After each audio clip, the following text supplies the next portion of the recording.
வணக்கம். வாழ்க வளமுடன். எல்லாருக்கும் ஏற்படக்கூடிய ஒரு சாதாரண பிரச்சனை, அதை மருத்துவ சொல்ல சொன்னோம்னா ஹார்ஸ்னஸ் என்று சொல்லுவாங்க. அதாவது தொண்டையில் கிச்சு கிச்சு கரகரப்பு என்று சொல்லி அடிக்கடி டிவியில் சில விளம்பரங்கள்லாம் பார்ப்போம். உள்ள தொண்டைக்குள்ள சில முள்ளுலாம் குத்துற மாதிரியும் சில தொத்து ஏற்பட்டு டான்ஸ் ஆடுற மாதிரியெல்லாம் காமிப்பாங்க. அந்த மாதிரி ஹார்ஸ்னஸ்ங்கிறது எல்லாரும் கிராஸ் பண்ணக்கூடிய ஒரு சாதாரண பிரச்சனை. குறிப்பாக குழந்தைகள்லேயும் இது ஏற்படும்ங்கிறத புரிந்து கொண்டு நல்ல மருத்துவமான ஹோமியோபதி மருத்துவத்தை நாடும்போது நலம் பயக்கும். இதை கொஞ்சம் சுருக்கமாக பார்த்தோம்னா, ஒருவருடைய குரல் ஒலியானது அவருடைய குரல் வளையின் அமைப்பு, ஒளி வடங்களின் சுருங்கி விரியும் தன்மையை பொறுத்து அந்த குரல் வளம் அமைகிறது. இந்த ஹார்ஸ்னஸ்ங்கிற கரப்பானது,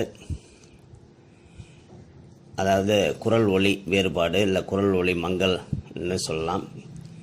இது குரல் வளைய அளவுக்கு மீறி பயன்படுத்தியதாலோ, சளியாலோ, புகைப்பதாலோ, ஆபத்தான தொற்றுநோய் ஏற்படும் கூடிய நேரத்திலேயோ ஏற்படுறது என்று சொல்லலாம். எனக்கு அடிக்கடி இந்த ஸ்பெஷலி 1 day கிளாஸ் 12 hours கண்டினியூஸாக பேசும்போது கொஞ்சம் கஷ்டம்தான் படுவேன். இருந்தாலும் அது இப்போ பழகி போச்சு. சரி, இது குழந்தை விடாமல் தொடர்ந்து அழும் குழந்தைகள்லாம் இருப்பாங்க. ஏதோ ஒரு பிரச்சனைக்கு தொடர்ந்து அழுதுகிட்டே இருப்பாங்க. அப்படி அழுகுறதுனால கூட, பேசலைன்னா கூட பரவாயில்ல, அழுகுறதுனால கூட இந்த குரல் கம்மல் ஏற்படும். அதனால தான் நீங்கள் கூர்ந்து கவனிச்சிங்கன்னா, ஒரு யாரெல்லாம் ரொம்ப நேரம் அழுகுறாங்களோ அவங்களோட குரல் டோட்டலாக டவுனாக வருது, அவங்க பேச்செல்லாம் வேறு மாதிரி மாறி போகிறது, இதெல்லாம் இந்த ஹார்ஸ்னஸ்ங்கிற பிரச்சனையினால தான். இந்த ஒளி வடம் என்ன சொல்லக்கூடிய அந்த ட்ராக்கில் தோன்றும் சில சதை கட்டியாலோ இல்லை தொண்டையில் தொடர்ந்து கரகரப்பு இருக்கும் நிலை இந்த சதை கட்டியால் உருவாகலாம்.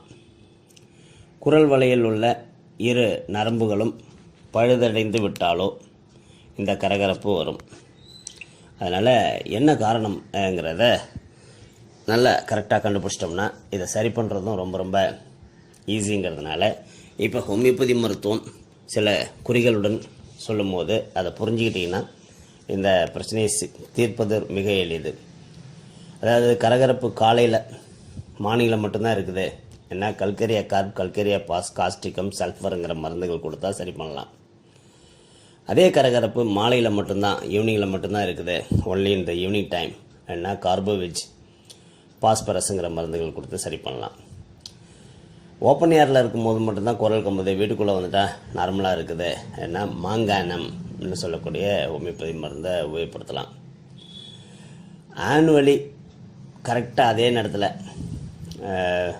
செப்டம்பர் மாதம் இது வந்துடும் சார், எனக்கு தீபாவளிக்கு முன்னாடி இந்த மாதிரி கஷ்டப்படும் சார் ன்னு சொல்லி ஒரு பர்டிகுலர் ப்ராப்ளத்தை ஒரு டைம் டியூரேஷனுங்கிறது ஆனுவலிங்கிற கண்டிஷன் வரும்போது இந்த குரல் மங்குதல் ஹார்ஸ்னஸ்ங்கிறதுக்கு நிக்கோலம்ங்கிற மருந்தும், உரத்த குரலில் கூப்பிட்டால்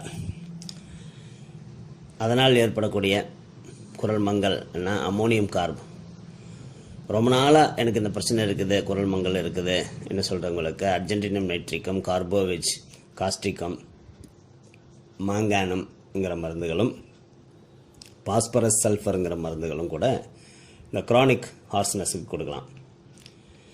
இல்லை இது எனக்கு சளி பிடிச்சதுக்கப்புறம் தான் என்ன சொல்கிறவங்களுக்கு கார்போவிஜ், காஸ்டிகம், மெர்க்சோல், பாஸ்பரஸ் மருந்துகள் கொடுக்கலாம். தொடர்ந்து 7 நாளாக இருமல் சார், இந்த இருமலுக்கு அப்புறம் எனக்கு இந்த ஹார்ஸ்னஸ் வந்துடுச்சு, குரல் கம்மல் வந்துடுச்சுன்னு சொன்னாங்கன்னா aconite, அல்லிம்சிப்பா, belladonna, கார்போவிஜ், causticum, ட்ரெசோரா, Hebbar sulphur, காலிபைக்ங்கிற மருந்துகள் கொடுத்து இதை சரி பண்ணலாம். குரல் அடைக்குது சார், இந்த ஹார்ஸ்னஸ் மட்டும் வந்தது இல்லாமல் குரல் சுத்தமாக வெளியில் அப்படியே உள்ள அமுங்கின மாதிரி இருக்குது என்ன சொல்கிறவங்களுக்கு கார்போவிஜ், ஹெப்பர் சல்ஃப், ஸ்பாஞ்சியாங்கிற மருந்துகளை கொடுத்து சரி பண்ணலாம். ரொம்ப சத்தம் போட்டு ஆயிடுதாங்க, அதுக்கப்புறம் குரல் போச்சு அவங்களுக்கு என்ன பெலடோனா. இப்போ நம்ம ஊரில் மழை பெஞ்சிட்ருக்குது, தமிழ்நாட்டிலையும் மழை பெஞ்சிட்ருக்குது. ஆல்மோஸ்ட் எல்லா ஊர்லேயும் கொஞ்சம் ஈரப்பதம் அதிகமாக இருக்குது. இந்த மாதிரி வெதரில் குரல் கம்மி போச்சுன்னா கார்போவெஜ் காலிபைக்ங்கிற மருந்தை கொடுக்கலாம். சாப்பிட்ட பிறகு குரல் மங்களுக்கு அனகாடியம்ங்கிற மருந்தும், ரொம்ப அதிகமான ஹீட்டில் இருக்கிறதுனால குரல் மங்கி போகுது என்ன பல்சாட்டிலா ஹிப்பர் சல்ஃபருங்கிற மருந்தும், ரொம்ப சிரிச்சிட்டே இருந்தாங்க அதனால் குரல் மங்கி போச்சு என்ன கல்கரியா ஃப்ளோரிகம்ங்கிற மருந்தும், மீசல்ஸ் வந்திருக்குது, மீசல்ஸுக்கு அப்புறம் குரல் மங்கி போச்சு ஹார்ஸ்னஸ் இருக்குது என்ன பிரியோனியா கார்போவெஜ் ட்ரெஸோராங்கிற மருந்தும், குரல் வலையில் சளி எக்கச்சக்கமாக இருக்குது, தொண்டை ஃபுல்லாக சளியாக இருக்குது அதனால் குரல் மங்கி போச்சு ஏன்னா சாம்புகஸ் செலிடோனியம்ங்கிற மருந்தும், அதிக வெப்பத்தால் ஓவர் ஹீட்னால ஆன்டிமோனியம் குரூடம்ங்கிற மருந்தும், பேசிகிட்டே இருக்கிற மேடை பேச்சாளர்கள் எலெக்ஷன் வந்துடுச்சு, இப்போ மறுபடியும் பேச ஆரம்பிக்க போகிறாங்க, அந்த மாதிரி பேச்சாளர்களுக்கும் இல்லை நம்மளை மாதிரி ஒன் டே கிளாஸ் தொடர்ந்து 12 மணி நேரம் கிளாஸ் எடுக்கும்போது சில ஆசிரியர் பெருமக்கள் கூட கண்டினியூஸாக கிளாஸ் எடுத்து குரல் கம்மி போவாங்க, அவங்களுக்கும் ஆரம் ட்ரிப்பிலியம் கேப்சிகம் காஸ்டிகம் ரஸ்டாக்ஸ் ஆர்னிகா போன்ற மருந்துகள் இந்த ஹார்ஸ்னஸை சரி பண்ணும்.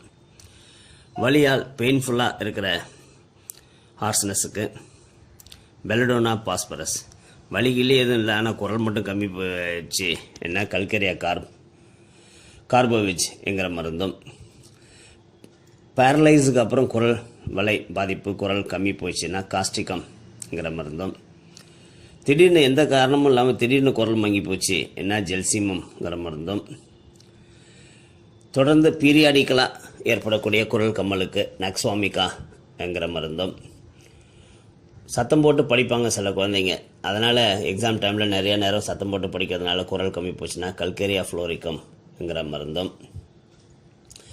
இளவேநீர் காலம் சொல்லக்கூடிய